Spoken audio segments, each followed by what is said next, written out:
একটা ছোট্ট গ্রাম ছিল, নাম হাড়িটানা। এই গ্রামে সবাই ভূতের ভয়ে থাকতো। গ্রামে একটা ছোট্ট মেয়ে ছিল, নাম মণি।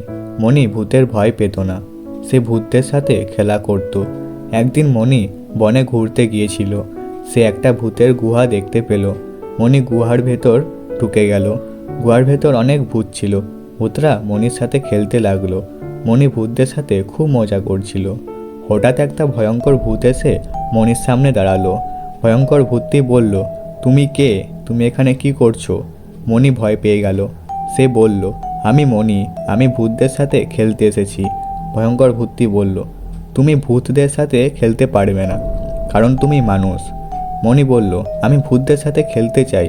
ভয়ঙ্কর ভূতটি বলল, তাহলে তোমাকে আমাদের সাথেই থাকতে হবে। মণি বলল, আমি তোমাদের সাথে থাকবো না, আমি আমার বাড়িতে যাব। ভয়ঙ্কর ভূতটি বলল, তুমি আমাদের সাথে থাকবে, না হলে আমরা তোমাকে মেরে ফেলবো। মণি ভয় পেয়ে গেল। সে আর কিছু বলতে পারল না। ভয়ঙ্কর ভূতটি গুহার ভেতর ঘরে ঢুকিয়ে দিল। মণি ঘর থেকে বের হতে পারছিল না। সে জানলা দিয়ে বাইরে তাকালো। সে দেখতে পেল ভয়ঙ্কর ভূতটি জানলার পাশে দাঁড়িয়ে আছে। মণি ভয় পেয়ে গেল।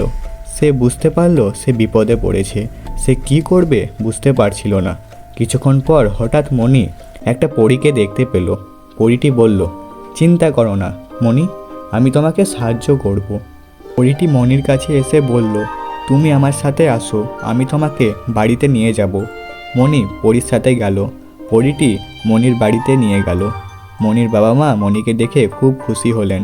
তারা মণির কাছে জানতে চাইলেন সে কোথায় ছিল। মণি তার বাবা মাকে সব বলল। মণির বাবা মা বললেন, আমি ভয় পেয়ে গিয়েছিলাম, তুমি কোথায় ছিলে? মণি বলল, আমি ভূতদের সাথে খেলতে গিয়েছিলাম, কিন্তু ভয়ঙ্কর ভূতটি আমাকে ধরে নিয়েছিল। পরী আমাকে বাঁচিয়েছে। মণির বাবা মা পরীকে ধন্যবাদ জানালেন। মণি আর ভূতদের ভয় পেত না। সে জানতো পরী তাকে সবসময় সাহায্য করবে।